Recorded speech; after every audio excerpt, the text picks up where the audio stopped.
Bonjour tout le monde, j'espère que vous allez bien. Je vais commencer cette introduction en faisant une petite parenthèse sur ma vie personnelle. Je suis désolée, mais je suis tellement contente que je vais le partager avec vous. Ça y est, j'ai obtenu mon diplôme d'éleveur, éducateur et comportementaliste canin. Ça y est, je l'ai obtenu.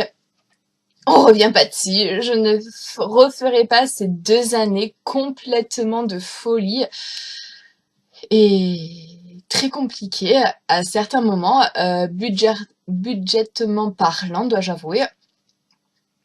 Et aussi parce que j'ai mis pas mal de choses de côté. Je vais prendre en premier exemple, parce que pour moi c'est le plus important. J'ai mis ma famille de côté, malheureusement. Je n'ai pas pu être tout le temps présente à la maison, étant donné que j'arrêtais pas de jongler entre les élevages, l'école, les élevages et l'école. Et aussi par rapport à mon chien, à Eros. Eros est un animal extrêmement adorable, avec un grand sens de la résonance. Il est intelligent, il adore apprendre, mais malheureusement, je l'ai complètement abandonné éducateurement parlant. J'ai pas pu être présente. Je l'ai reçu comme cadeau à mes 18 ans lorsque j'ai obtenu mon bac. Après, j'ai commencé à travailler pour pouvoir financer ma formation éleveur éducateur comportementaliste canin. Et donc, je faisais des horaires de ouf et tout. Donc, c'est vrai que je n'ai pas pu être là dans les premiers pas des roses. Donc, j'étais plus à la maison pour le recadrer quand il faisait quelque chose de négatif plutôt que d'être là à le récompenser quand il faisait quelque chose de positif. Et donc, je vois pas pourquoi je vous raconte tout ça alors que je pourrais dédier une vidéo entièrement à Eros. Donc bref, je vous reparlerai de ça lors d'une prochaine vidéo. Et donc c'était pour vous dire que voilà, vu que j'ai loupé les premiers pas d'Eros et que Eros donc ne connaît pas le b.a.-ba d'un chien, grâce à mon diplôme et aussi parce que maintenant bah, j'ai du temps à tuer, parce qu'il faut du temps pour que mon projet se concrétise, j'ai décidé d'éduquer Eros à la marche des scouts. Et donc pour toutes les personnes à qui ça... Franchement, la lumière aujourd'hui elle est dégueulasse. Ouais. Pourtant, j'espérais que la lumière naturelle allait faire quelque chose. Bref. Donc pour toutes les personnes à qui ça intéresse et qui souhaiteraient savoir le processus pour apprendre un animal à marcher en laisse courte, si ces vidéos vous intéressent, il n'y a pas de souci, je le ferai avec grand plaisir. Là j'ai déjà commencé, ça fait une semaine que je commence avec Eros. Euh, le principal souci d'Eros, qu'il soit devant moi, en soit c'est un labrador, donc ça va pas être comme un petit chien, être gentiment à côté de moi. Et encore, je sais que certains moyens chiens comme son type peuvent le faire, mais ce là ne m'intéresse pas en SWAT. Voilà, qu'il soit devant, je m'en fiche. Mais ma principale occupation est de lui apprendre à ne pas tirer, et vu que je suis droitière, à ne se maintenir que du côté droit. Parce que mes parents, pour se faciliter la vie, prenaient le dérouleur. Et donc forcément, Eros, il aimait bien faire des zigzags. Donc voilà, c'était pas top. Non, je piquais souvent des crises. Donc voilà, si ce style de vidéo vous intéresse, n'hésitez pas à le dire et donc j'embarquerai ma caméra avec moi lors des balades d'Eros pour vous, pas inculquer, mais pour vous montrer mes méthodes de travail. Donc plus ou moins celles qu'on m'a appris lors de mon école. Et voilà, ça a été une très longue introduction parce que je voulais juste vous parler de ce nouveau, de ma réussite de bac et donc de cette nouvelle idée de vidéo et ça a dérivé sur ma life. Voilà, voilà. Bref, nous nous retrouvons pour un tag, c'est normal, nous sommes mercredi, et ce tag est les séries TV. Donc, il comporte 17 questions. J'espère que ce tag vous fera plaisir et on commence tout de suite. La première question est la première série que tu as regardée. Euh... Ouah, ça remonte à grave loin. Je dirais que c'est même pas Malcolm, parce que oui, c'est celle qui m'a le plus marqué, Malcolm. Euh, mais je suis sûre que j'ai regardé d'autres séries avant lui, mais j'arriverai pas à vous dire lesquelles. Ça, c'est un gros souci. Bah, tu vas te calmer mon pied. Ça, c'est un gros souci. Je vais dire Malcolm parce que c'est celle qui m'a le plus marqué et je sais que c'est celle qui, en mémoire, me rapproche plus de mon enfance, cousin, cousine, frère. Donc je sais que ça remonte à très très loin. Mais voilà, je sais pas quel âge ça a, Malcolm non plus. On dirait Malcolm. 2. Les séries que tu suis en ce moment. Je suis pas réellement de série en ce moment précis. J'ai suivi les Casa del Papel, comme tout le monde, et j'attends la 3e saison d'ailleurs. Mais en ce moment précis, si la semaine dernière j'ai regardé le premier épisode de la série sur M6, la Bulls. On va regarder sur TéléZ, on est d'accord. Bull, je sais pas comment vous le prononcez, c'est avec l'ancien acteur qui faisait Anthony Dinozzo sur M6. 3. Ta série favorite. Ma série favorite, ça a toujours été Dr House. J'ai toujours apprécié ce système-ci de série. Déjà, le personnage de Dr House a été toujours un véritable coup de cœur. J'ai toujours aimé pas sa démarche, mais son charisme d'acteur. Donc, quels que soient les films ou les séries qu'il a pu faire, j'ai toujours accroché. Et après, toutes les séries médicalisées, j'aime bien. Donc, un acteur que j'apprécie dans une série médicalisée, je pouvais que adorer.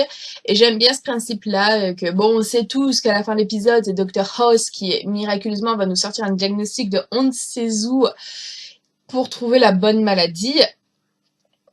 Mais voilà, j'aime bien ça.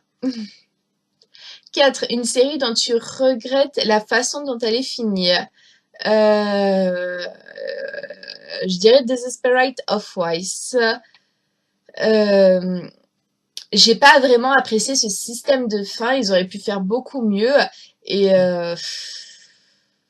disons que pour moi, le couple, et c'est pour ça qu'en fait ils l'ont fait, c'est parce que pour toutes les personnes qui suivaient Desperate Housewives, le couple qui était incassable, c'était Lynette et Tom. 5 enfants, elle a battu un cancer. Ils se sont pardonnés beaucoup de choses. Ils ont affronté la perte du restaurant, une tournade. Qu'est-ce qu'il y a eu que d'autre comme événement? Beaucoup trop de choses. Et que Tom devient infidèle, puis qu'il se sépare et tout. Je trouve qu'ils auraient pu faire mieux comme fin de Desperate Housewives plutôt que de faire séparer absolument tous les couples qu'il y a eu dans cette série. Même sans parler de ça, à chaque événement et tout. Voilà, c'est l'une des séries que voilà, j'ai été déçue par la fin et qu'elle aurait pu être beaucoup mieux. 5. Une série dont tu as adoré la fin. Une série dont j'ai adoré la fin. Je ne sais absolument pas. Disons que je suis toujours triste quand il y a une fin de série parce que j'ai l'impression de me séparer des personnages qu'il y a à l'intérieur. J'ai bien apprécié la fin de Bones. C'était un petit peu inattendu qu'elle a un enfant, dois j'avouer. Donc voilà, j'ai bien apprécié cette fin-ci, mais c'est vrai que pour moi, chaque série est triste quand elle se finit parce que j'ai l'impression qu'on se quitte. Et non, je veux pas. 6. Tes personnages préférés masculins et féminins.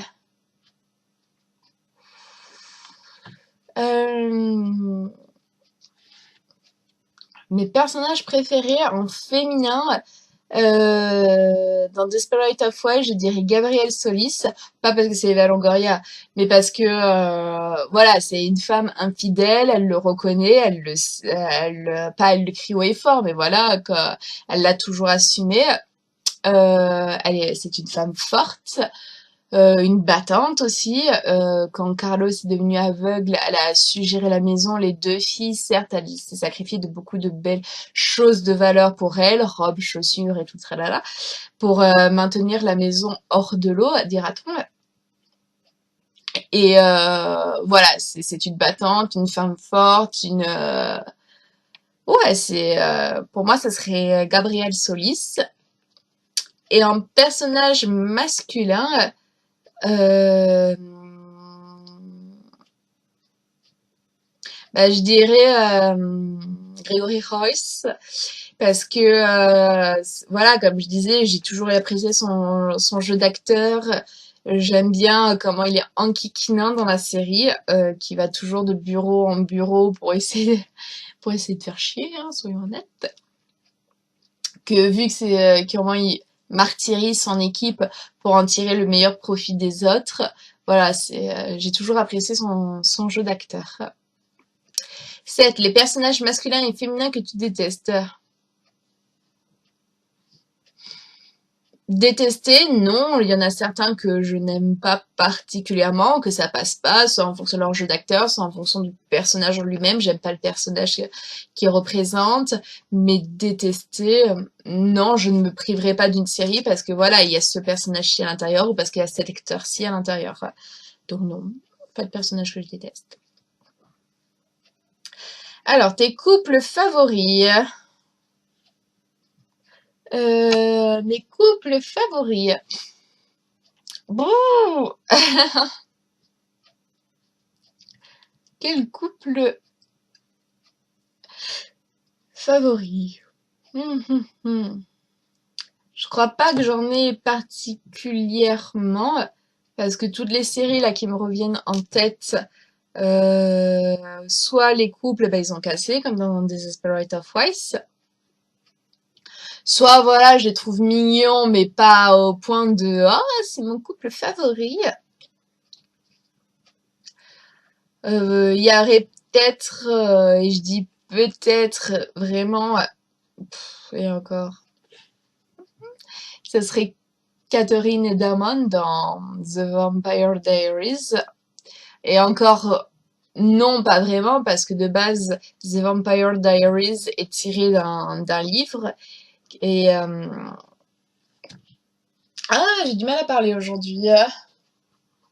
Et le livre s'appelle Le Journal d'un vampire. Oui, je me suis penchée parce que voilà, j'arrivais pas à parler, donc je me suis penchée sur ma bibliothèque. Donc le livre de base s'appelle Journal d'un vampire, et donc la série est tirée de ces livres-ci, et j'apprécie énormément plus les personnages dans les livres que dans la série. Mon compagnon adore cette série, il adore Vampire Diaries, il adore The Originals, il adore ça. Moi, j'apprécie la lecture de Journal d'un vampire. Euh, donc, quand il y a The Vampire Diaries qui passe à la télé, forcément, je l'entends. Et c'est vrai que, voilà, c'est pas pareil que dans le livre, ça me dérange un peu. Voilà. 9. Ton acteur de série préféré. Mon acteur de série préféré, bah c'est... Merde, comment il s'appelle? Hugh Jack... Non, il a pas fait de série, lui. Il a fait des livres, il a fait des films. J'allais dire Hugh Jackman, mais non, il a pas fait de série. Euh... Ah, ouf! Je sais pas. Je saurais pas vous dire. Je dirais l'acteur qui a fait Malcolm. Parce qu'il a quand même un très grand jeu d'acteur pour son jeune âge. Il a des beaux yeux. Et voilà, je le qualifierais lui. Ton actrice de série préférée, bah, je dirais une nouvelle fois Eva Longoria alors. Parce que, bah, c'est pour ce que j'ai mentionné plus haut. 11. La série que tu détestes. Sur Disney Channel, j'ai détesté Violetta. Déjà parce que les chansons espagnoles, ça a du mal à passer déjà, rien que pour ça. Et ensuite, parce que c'était mignon au début, c'était mignon tout cute pour les jeunes enfants, c'était «Ah, Violetta, gna gna gna». Sauf qu'à l'heure d'aujourd'hui, mais on en bouffe du Violetta, mais un truc de ouf. C'est même plus un plaisir de le regarder, c'est t'as la tournée Violetta, t'as le concert Violetta, t'as le sac à dos Violetta, t'as absolument tout ce que tu veux qui est possible et inimaginable en Violetta. Alors peut-être qu'à mon époque, quand High School Musical a existé, c'était pareil, mais je sais que j'étais une grande fan d'High School Musical et je sais qu'en tout cas, je n'avais pas les baskets High School Musical ni le cartable High School Musical. Et c'est vrai que c'est devenu un trop grand phénomène de mode. Euh, Alors que de base, la série en elle-même, elle ne traite pas d'un grand sujet plus intéressant que ça. Voilà, c'est des enfants qui chantent, qui poussent la chansonnette. Hein, excusez-moi pour les personnes qui aiment bien Violetta. Et donc voilà, ils se sont trop basés sur le truc. C'est on va mettre cette gamine en avant, on va avoir du pognon et tant pis pour la série.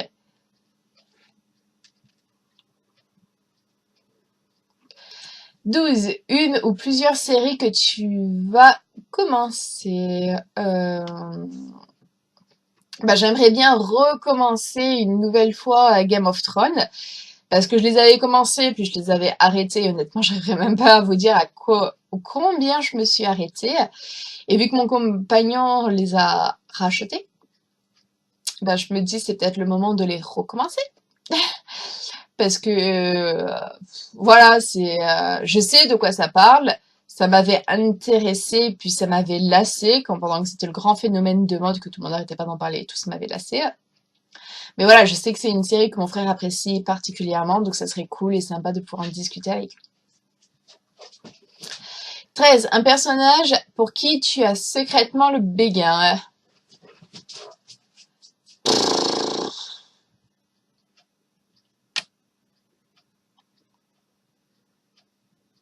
Non, je vois pas.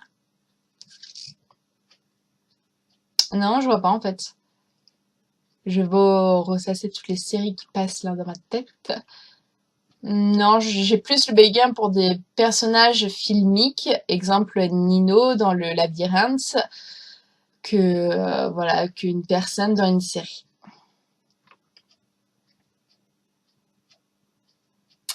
14. Un acteur ou une actrice qui sera toujours son personnage pour toi.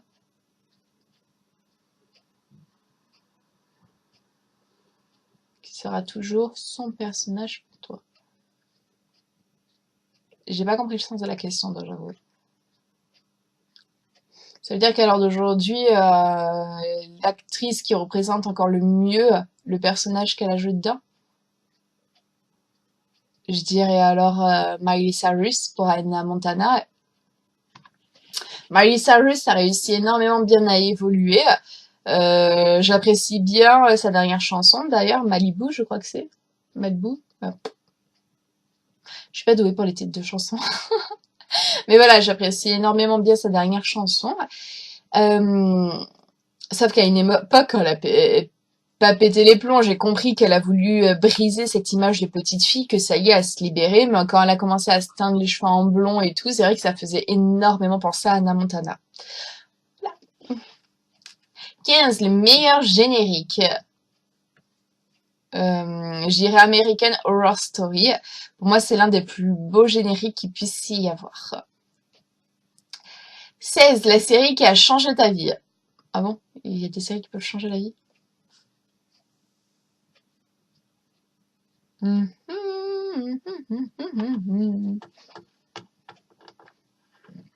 Je sais pas. Sincèrement, non, je sais pas. J'arriverai pas à vous le dire quoi que ce soit. 17, une série dans laquelle tu adorerais jouer.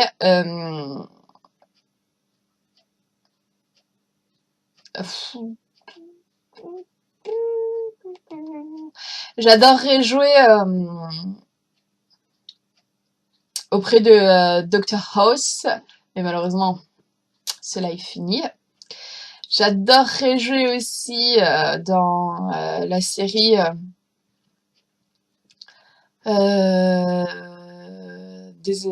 ah.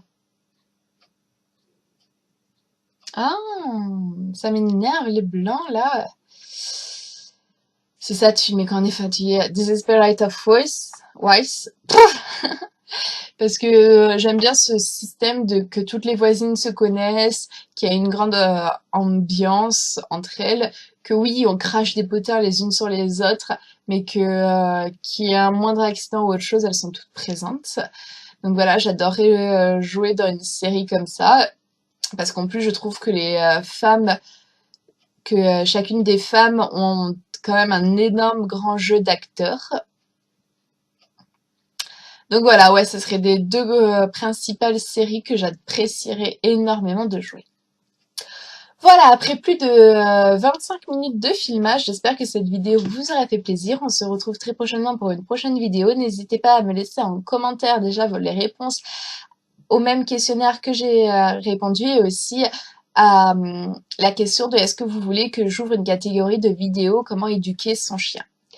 Voilà, je vous fais de gros bisous et on se retrouve très prochainement pour une prochaine vidéo. D'ici là, prenez grâce à vous-même. Bye!